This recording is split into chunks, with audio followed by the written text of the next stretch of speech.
नमो तस्स भगवतो अरहतो सम्मा सम्बुद्धस्स। नमो तस्स भगवतो अरहतो सम्मा सम्बुद्धस्स। नमो तस्स भगवतो अरहतो सम्मा सम्बुद्धस्स। अभी हम आपको जो हम भावना जो बुद्ध ने आपको बताया, हमें जो सूत्र से हमें सीखने मिला है, जो बुद्ध के वचन हैं, उसके हिसाब से हम ये जो आपका मेडिटेशन का इंस्ट्रक्शन है वो हम दे रहे हैं। हमारे जो गुरुजी हैं बंते विमल सिंह, वो उन्होंने बहुत मेडिटेशन का प्रैक्टिस किया है, बहुत सारे शिविर लिए हैं और उन्होंने बहुत परिश्रम से ये सारी जो चीज़ें हैं उन्होंने पता की हैं। उन्होंने 3 महीने के 8 शिविर किए, खुद बैठे हैं मेडिटेशन के लिए।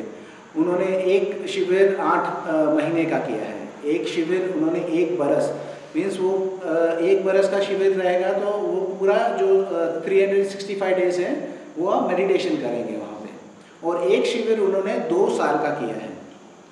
इतना उन्होंने मेडिटेशन का प्रैक्टिस किया है और उन्होंने जो भी अपना एक्सपीरियंस है वो सारा एक्सपीरियंस जो है उन्होंने ऐसा नहीं किया कि दूसरे कर रहे हैं तो मैं ऐसा कर रहा हूँ, मगर जो हो रहा है, जो आपको इंस्ट्रक्शन दिया जा रहा है, उसके हिसाब से बुद्ध का वचन क्या है उसका उन्होंने अध्ययन किया। उन्होंने पाया कि कुछ चीज़ें जो है बुद्ध जो बताते हैं उसके बारे में दूसरे या उसको जो है नहीं बताया जाता है, या उसके बारे में ठीक तरीके से आपको जानकारी नहीं दी जाती है।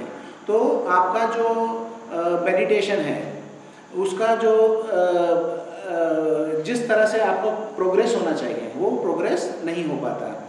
तो उन्होंने क्या किया है कि बुद्ध के वचनों को उन्होंने अध्ययन करके ये मेडिटेशन टेक्निक जो है हम लोग उसे ट्रैंक्विल विजडम इनसाइट मेडिटेशन कहते हैं। उसको समता विपस्सना भी कह सकते हैं। समता और विपस्सना दोनों इस मेडिटेशन का भाग है। अभी जब हम ये इंस्ट्रक्शन दे रहे हैं मेडिटेशन के लिए, जो भावना के लिए, तो ये इंस्ट्रक्शन जो है आपने पहले अगर कोई इंस्ट्रक्शन आपने लिए है, पहले कोई आपने मेडिटेशन कैंप किया है, तो उससे अलग रहेंगे। अगर ये आपका पहली बार है जो हमारे साथ में आप बैठ रहे हैं, तो आपको ऐसा लग सकता है कि ये जो इंस्ट्रक्शन है मैं पहली बार सुन रहा हूँ। उसके अंदर सबसे जो इम्पोर्टेंस है वो हम मुस्कुराने को कहते हैं, स्माइल। कोई भी जो मेडिटेशन में है वो आपको कहता है कि आप सीरियस आप कीजिए, आप उसके अंदर बहुत सारा परिश्रम कीजिए, मगर हमारे बंदे जी क्या कहते हैं, आपको मुस्कुराना चाहिए। और ये मुस्कुराने का जो इंस्ट्रक्शन है वो हम इसे सीरियसली लेते हैं, क्योंकि इससे आपका जो मनस्थिति है आपकी, उसके ऊपर अच्छा असर पड़ता है। तो आपको अभी से आपको मुस्कुराने के लिए आपको चालू करना चाहिए। तो अगर आप जब मुस्कुराते हैं तो आपका मन हल्का होता है और आपको अच्छा लगता है। तो आपको अभी से मुस्कुराना चालू करना चाहिए। और आपका जो मेडिटेशन है, मेडिटेशन के दौरान भी आपको मुस्कुराना चाहिए। थोड़ा मैं अपने गुरुजी के बारे में बताता हूँ। गुरुजी हमारे जो है 40 साल तक मेडिटेशन का एक्सपीरियंस है उनको। अभी अमेरिका में जन्मे हैं, बड़े हुए हैं, मगर 12 साल तक वो एशिया में रहे। वो बर्मा में, थाईलैंड में, मलेशिया में, श्रीलंका, उस जगहों पे उन्होंने वहाँ पे सारे गुरुओं से मिले हैं और उनसे सीखा है। और वापस अमेरिका जाके उन्होंने वहाँ पे मिज़ोरी जो है अमेरिका का एक स्टेट है जो सेंटर में है, वहाँ पे उन्होंने एक 100 एकड़ का फॉरेस्ट ट्रेडिशन का उन्होंने वहाँ पे एक एस्टैब्लिश किया है सेंटर। और वहाँ पे मेडिटेशन होता है, प्रोग्राम्स होते हैं, और वहाँ पे ऑनलाइन भी आपको सपोर्ट दिया जाता है। dhammasukkha.org करके वेबसाइट है, वहाँ से आपको ऑनलाइन रिट्रीट भी आपको वहाँ पे करते हैं। सो फिर अभी मैं इंस्ट्रक्शन के अंदर आता हूँ। आपको ये इंस्ट्रक्शन जो है मराठी के अंदर आपको सामने मिलेंगे, वो आप जरा देखिए।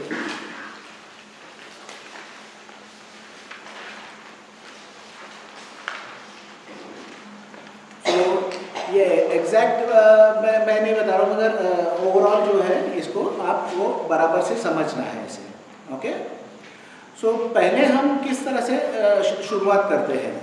तो ये जो मेडिटेशन है, हम कहते हैं कि ये मेडिटेशन जो है, पहले तो हम कहते हैं कि आपको मुस्कुराना चाहिए, और ये सारे 10 दिन आपको मुस्कुराना चाहिए। ऐसा नहीं है कि एक बार जब मुस्कुराएंगे, सारे जो 10 दिन है आपको ये 10 दिन मुस्कुराना चाहिए। और ये पहले तो बहुत ही इम्पोर्टेंट पार्ट है। और दूसरा बात है कि ये जो आपका मेडिटेशन है, ये जो भावना है, वो आपकी फीलिंग्स के ऊपर है। Okay, it is a feeling meditation हम कहते हैं कि ये जो है आपको महसूस करना है, जो आपका मेत्ता का भावना है वो महसूस करना है। तो ये महसूस करने वाली मेडिटेशन है। ये आपको इंटेलेक्चुअली सोचने वाला नहीं है, ना ही आपको सब कुछ छोड़ के किसी एक चीज़ के ऊपर पूरा अपना ध्यान केंद्रित करना है। सो आपको सोचना नहीं है, ना ही किसी चीज़ पे आपको ध्यान आपको केंद्रित करना है, मगर आपको ये जो मेत्ता की भावना है उसे महसूस करनी है, और आपका ध्यान जो है उस मेत्ता की भावना पे आपको केंद्रित करना है। मेत्ता की भावना जब जाती है अपने अंदर, वह हृदय में जाती है। तो पहले आप क्या करते हैं कि कोई ऐसी चीज़ आप याद करते हैं जिससे आपको अच्छा लगता है। और जैसे आपने कभी किसी बच्चे को हाथ में गोद में लिया और उससे खेलते थे, तो किस तरह लगता है। अगर आपको कोई छोटा सा एक कुत्ते का बच्चा है और उसके साथ खेलते हैं तो किस तरह लगता है आपको। या कोई ऐसा रहता है जो अगर समझो वो फॉरेस्ट में जाता है या झाड़ पौधे देखता है तो बहुत अच्छा लगता है। कोई भी चीज़ आपके हिसाब से जो आपको याद करके आपको लगता है कि आपको खुशी महसूस होती है, तो वो पहले याद करना है। तो उसे कहते हैं हम लोग आपका मेत्ता का जो है शुरुआत करना है। तो आप कोई भी एक आपका जो याद है उससे आप शुरुआत करते हैं, तो वो याद आपको करना है। और यहाँ पे आपको पहले मेत्ता का भावना जो है आपको महसूस करना है हृदय में। फिर वो महसूस करने के बाद में पहला 10 मिनट आपको अपने आप को मेत्ता देना है। तो उसके अंदर कुछ फ्रेजेस बताए गए, कुछ जो है आपको लाइन बताए गए हैं, उस लाइन का आप इस्तेमाल करना है। मगर वो लाइन जो है आपको याद दिलाने के लिए है, वो मंत्र नहीं है। वो मंत्र की तरह उच्चार नहीं है, मैं सुखी रहूं। अगर आप ये कहते हैं तो आप अपने आप को इंस्ट्रक्शन दे रहे हैं कि मैं सुखी रहूं, और उसके बाद में ये जो भावना है उसके ऊपर आपको आपका ध्यान केंद्रित करना है। सारा चीज़ आपके ध्यान के ऊपर निर्भर है।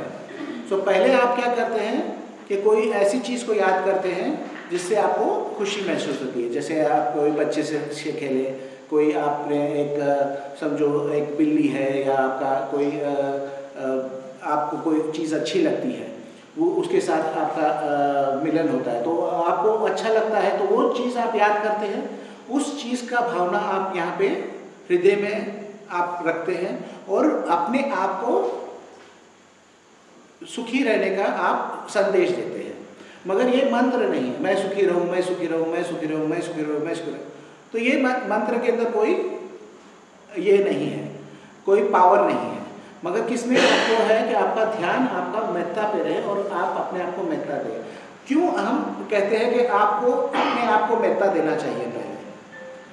तो क्योंकि आपके पास जो है वही आप किसी को दे सकते हैं। अगर आपके पास मेत्ता नहीं है तो आप किसी को मेत्ता कैसे दे सकते हैं? तो पहले आपको अपने आप में मेत्ता का जगाना है और अपने आप को मेत्ता देना है।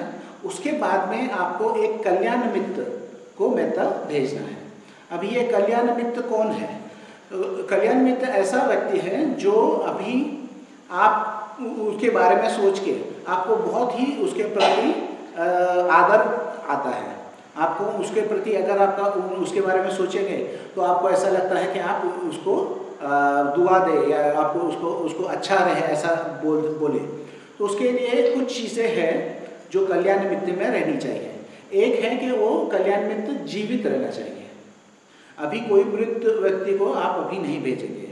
दूसरा, वो परिवार का सदस्य नहीं रहना चाहिए, क्योंकि परिवार के सदस्य के साथ में हमारे बाकी और भी तार जुड़े रहते हैं, तो उसको अभी आपको नहीं भेजना है।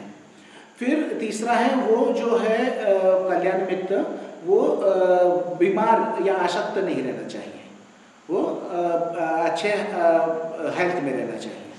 और चौथा है कि अगर आप पुरुष हैं तो आप सिर्फ पुरुष को ही भेजेंगे, अगर आप महिला हैं तो आप सिर्फ महिला को भेजेंगे। तो कल्याण मित्र के बारे में ये 4 चीज़ें आपको ध्यान रखनी है। वो जो है मृत नहीं रहना चाहिए, परिवार का व्यक्ति नहीं रहना चाहिए, वो बीमार नहीं रहना चाहिए, और वो अपने ही जेंडर का रहना चाहिए। अगर आप पुरुष हैं तो पुरुष कल्याण मित्र रहेगा, और अगर महिला है तो महिला का कल्याण मित्र रहेगा। और ये कल्याण मित्र, अगर आपके कोई मित्र ऐसा है आप जानते हैं, अगर आप मिले हुए हैं उनसे तो और अच्छा है। मगर ऐसा भी हो सकता है कि कोई ऐसा व्यक्ति है जो आप उसे रूबरू ना जानते हो या उसे मुलाकात ना हुई हो, तो उसको आप कल्याण मित्र रखना चाहे तो उसके अंदर आपको सोच के रखना है, क्योंकि उसका जो है इतना असर नहीं होता है। क्योंकि अगर आप किसी को जानते हैं तो उसके साथ में संबंध आपके रहते हैं, मगर आप किसी को जानते ही नहीं हैं। जैसे आप कोई बोल सकता है कि मुझे दलाई लामा का कल्याण मित्र रखना है, या आप कह सकते हैं कि कोई वहाँ पे आंग सान सू की है, उसको मुझे कल्याण मित्र रखना चाहिए, मगर उनका आपका साथ में डायरेक्ट जो है वो नहीं है संबंध, तो इसके अंदर असर कम हो सकता है। मगर अगर आपको बहुत ही ऐसा श्रद्धा है तो भी आप रख सकते हैं, मगर पहले आप ऐसा कल्याण मित्र को सोचना है जो आपका मित्र है और आप उसके बारे में अच्छा सोचते हैं। कभी भी आप अगर रहेगा, आपके कभी गुरु रहेंगे तो भी उन गुरु को रख सकते हैं, या ऐसा रहेगा कोई जो अच्छा समाज के लिए अच्छा कार्य करता है और आप उनको जानते हैं तो उनको रख सकते हैं। आपके वो सहज ही भाव से आपको उनके लिए अच्छा लगना चाहिए। तो आपका कल्याण मित्र को आपको फिर क्या करना चाहिए, आपको क्या कहते हैं पहले कि मैं सुखी रहूं, उसके बाद में आप कहेंगे कि मेरा कल्याण मित्र सुखी रहे, और बोलेंगे, और आपको ऐसा सोचना है कि ये जो मित्र है उनके तरफ जा रहा है। आपको उसको धक्का नहीं मारना है, आपको उसको फोर्स नहीं करना है। जिस तरह से आपका यहाँ पे मित्रता का भावना है वही मित्रता का भावना आप उनके साथ में बांट रहे हैं। अभी ऐसा रहता है कि कुछ लोग जो है चित्र अपने मन में नहीं देख सकते अच्छी तरह से, कुछ लोग अपने मन में चित्र देख सकते हैं। अगर मैं बोलूँ कि आपका जो मित्र है उसका चित्र आप देखिए, अगर आपके मन में आप वो चित्र देख सकते हैं तो उसको चित्र आप देख रहे हैं और ऐसा महसूस कर सकते हैं कि वो आपके हृदय के अंदर है और आप उसको मित्रता भेज रहे हैं। अगर ये आप चित्र आपके मन में नहीं देख सकते हैं क्योंकि उसका जो इम्पोर्टेंस है वो बहुत कम है, जो इम्पोर्टेंस इसके भावना के अंदर है जो आप फ्रेज बोलते हैं। फ्रेज क्या है कि मेरा दोस्त सुखी रहे, मैं सुखी रहूं, वो जो लाइन है उसका बहुत कम इम्पोर्टेंस है, 5%, और 5% इम्पोर्टेंस है आपका चित्र देखना, किसी के जो आपका कल्याण मित्र का आप चित्र देख सकें। मगर अगर आप वो नहीं देख सकते तो भी कोई आपको फर्क नहीं पड़ेगा।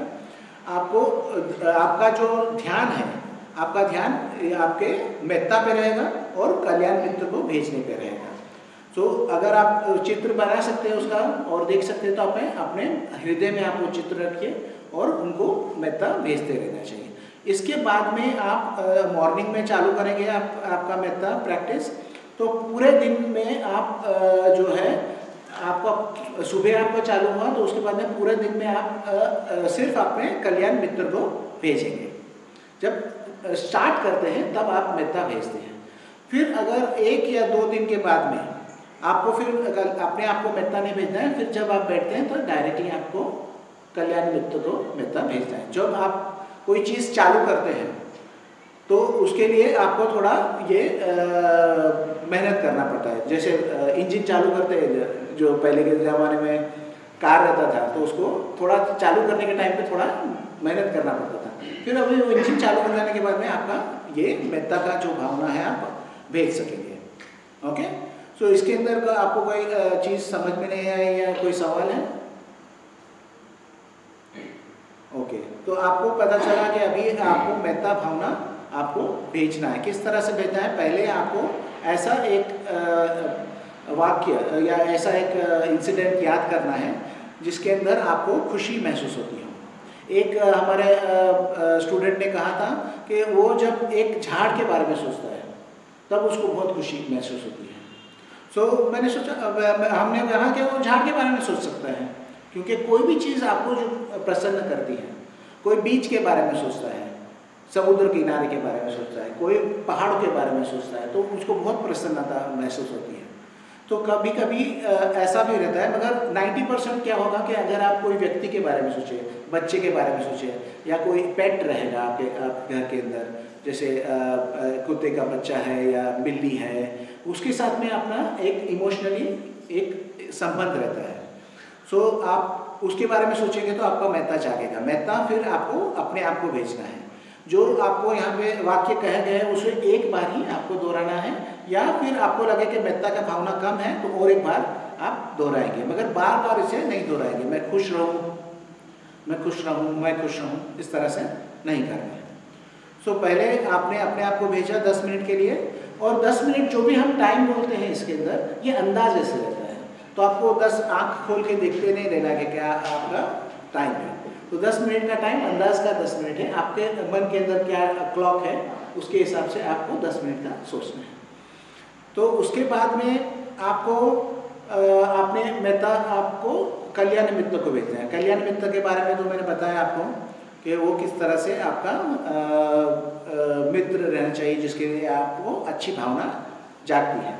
तो वो कल्याण मित्र को आपको भेजते रहना है, और आपको 30 मिनट तक मिनिमम, जब पहले आप बैठते हैं 30 मिनट तक आपको वो कल्याण मित्र को भेजते रहना चाहिए। अगर आप ज़्यादा बैठ सके तो आप ज़्यादा बैठिए। अगर कुछ रहते हैं जो पहली बार ही आते हैं यहाँ पे मेडिटेशन करने के लिए, और वो उनको पता नहीं कि कितना वो बैठ सकते हैं, मगर जब बैठते हैं तो उनको पता चलता है कि मैं 1 घंटा बैठ सकता हूँ, 2 घंटा बैठ सकता हूँ। तो आपको अपने आप को लिमिट नहीं करना चाहिए, जितना हो सके उतना आपको बैठना है। और ये हमारा जो धम्मा टॉक खत्म होगा उसके बाद भी आपको बैठना है मेडिटेशन के लिए। आपको सोने से पहले बैठना है। 10 बजे तक आपका सोने का टाइम है। वो 10 बजे आपका बेल होगा, आपको बताया जाएगा, और फिर 5 बजे बेल होगा आपको उठाने के लिए। ओके, सो आप बराबर से आप सो सकते हैं, और बीच में आपको इतना टाइम मिल जाता है कि आप पूरा अपना कार्य कर सकते हैं। सो आप पहले आप अपने आप के अंदर मेहता जगाते हैं, फिर अपने आप को मेहता भेजते हैं, फिर कल्याण मित्र को भेजते हैं। और आप जब मेडिटेशन से उठते हैं, आपको ऐसा लगता है कि अभी मैं जब बैठा नहीं जा रहा है, मैं अभी उठता हूँ मेडिटेशन से, तो जब आप उठते हैं तो आप तुरंत जो है वॉकिंग मेडिटेशन पे जाएंगे। वॉकिंग मेडिटेशन आप 15 मिनट करेंगे। जब वॉकिंग मेडिटेशन हो रहा है तो आप जो है आप अपने मित्र को मेहता भेजते रहेंगे, जो भी कल्याण मित्र है उसको मेहता भेजते रहेंगे जब आप वॉकिंग कर रहे हैं। अगर आपको आप ऐसा इमेजिन कर सकते हैं, आप ऐसा चित्र बना सकते हैं कि आपका मित्र आपके साथ में चल रहा है, तो ऐसा आप इमेजिन कर सकते हैं आपके मित्र आपके साथ ही चल रहा है और आप वॉकिंग मेडिटेशन कर रहे हैं और उसको मेहता भेज रहे हैं। तो हर समय आपको मेहता भेजना चाहिए, और जब भी आप करते हैं मेहता तो आपका जो है मुस्कुराना चाहिए। आपको मुस्कुराहट से ही चालू करना चाहिए, स्माइलिंग से चालू करना चाहिए। अभी क्या होगा, आप जब मेहता करने बैठते हैं तो आपको पता चलेगा कि जब आपका मन आप किसी चीज़ पे केंद्रित करते हैं या किसी चीज़ पे रखने के लिए कहते हैं तो मन का आपको स्वभाव पता चलेगा। हम पहले आपको क्या सिखा रहे हैं कि मन का स्वभाव क्या है। तो पहले कैसे पता चलेगा कि मन का स्वभाव कैसा है? जब आप किसी चीज़ के ऊपर आपका मन केंद्रित करने का कोशिश करते हैं तो आपका मन एक चीज़ से दूसरी चीज़ पे जाएगा। तो आपको पता चलेगा कि ये एक चीज़ से दूसरी चीज़ पे गया है। तो हम लोग आपको एक प्रोसेस बताएंगे कि किस तरह से वो आपका मन जो है वापस आपका जो ध्येय है आपको मेहता भेजने का, उसके ऊपर लेके आना है। तो पहले आप क्या है पहचानेंगे कि ये आपका मन भटक गया है।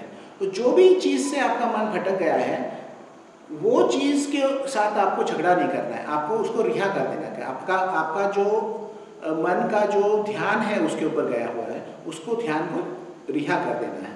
उसके बाद में ध्यान यहाँ पे लेके आना है और रिलैक्स करना है। रिलैक्स का मतलब क्या है, आप शीतल करते हैं आपका शरीर को। तो यहाँ पे जो है अगर तान तनाव है वो तान तनाव को जाने देना है। मगर यहाँ पे अगर समझो ज़्यादा तान तनाव है तो इससे भी झगड़ा नहीं करना है। एक बार आपको तान तनाव जो भी है उसको रिलैक्स करना है एक ही बार, और फिर आपको फिर से मुस्कुराना है, स्माइल करके फिर से आपको आपके कल्याण मित्र को मेहता भेजना है। और आपको यहीं पे रहना है, जब आपको रिपीट करना है जब भी आपको ज़रूरत रहेगा। तो आपका ये साइकिल आपका होते रहेगा। आपका मन एक जगह पे है, फिर आपका मन कहीं और चले जाएगा और वहाँ पे आप पहचानेंगे कि मन है, फिर रिहा करेंगे। जो भी आया उसको आप उससे झगड़ा नहीं करेंगे, रिलैक्स करेंगे, स्माइल करेंगे। फिर स्माइल करने के बाद मेहता पे आएंगे, आपके कल्याण मित्र को मेहता भेजते रहेंगे और रिपीट करेंगे। जब आपको ज़रूरत रहे उसको रिपीट करना है। और जब आप किसी आपका ध्यान कहीं पे है तो आपको पता चलेगा कि एक चीज़ से ज़्यादा चीज़ों पे आपका ध्यान हो सकता है। जैसे ऐसा है कि आप अगर समझो आपका मेहता भेज रहे हैं यहाँ पे, अगर मैं समझो कि ये कैमरा है यहाँ पे, मैं उसको मेहता भेज रहा हूँ, तो मुझे यहाँ पे जो है व्यक्ति बैठा है उसका भी मुझे पता है कि यहाँ पे बैठा हुआ है। तो उसी हिसाब से जब आप मेहता भेज रहे हैं तो आपका कुछ विचारें जो है आपके मन के आजू बाजू रहेंगे, तो उसको आपको झगड़ा नहीं करना है। ऐसा नहीं होगा कि मन पूरा शांत हो जाएगा, कोई आपको विचार नहीं रहेगा। ऐसा बाद में हो सकता है, मगर जब आप इसका शुरुआत करते हैं वैसा नहीं होगा। मन जो है आपका कोई ना कोई विचार आपको भेजते रहेगा। तो जब तक आपका पूरा विचार जो है, आपका ध्यान पूरी तरह से उस चीज़ पे चला नहीं जाता है, जो चीज़ आपका विचार के ऊपर पूरी तरह से चला नहीं जाता है, तब तक आपका ध्यान आप करते रहना है, तब तक शिक्षार नहीं करना है। शिक्षार तब आप क्या करेंगे, शिक्षार का मतलब क्या होता है कि आपने पहचाना, रिकॉग्नाइज, हम लोग इंग्लिश में जो रिकॉग्नाइज कहते हैं, फिर रिलीज, रिहा करना है, फिर यहाँ पे रिलैक्स, यहाँ पे ध्यान लेके आना है, रिलैक्स, रीस्माइल, यहाँ पे ध्यान लेके आना है, फिर क्या मेहता पे लेके आना है और कल्याण मित्र को मेहता भेजते रहना है। ओके, तो अभी ये जो प्रोसेस है, ये प्रोसेस अगर आपने 50 बार किया 30 मिनट के अंदर, तो भी आप जो है अच्छा मेडिटेशन कर रहे हैं। तो आपका मन के अंदर कितने विचार हैं उसके हिसाब से आपका मेडिटेशन अच्छा है या गलत है, ये आप नहीं अंदाज़ा लगा सकते हैं। मगर जब आप पहचानते हैं कि आपका मन भटक गया और आप उसी चीज़ को सोचते रहते हैं, तब आप मेडिटेशन नहीं कर रहे, तब आपने ये ध्यान साधना छोड़ दी है। ओके, आपका ध्यान जो आपका ऑफिस का कोई काम के अंदर आपको याद आया कि वो मैंने फाइल वहाँ पे रखी थी, मैंने बताया नहीं मेरे कोवर्कर को।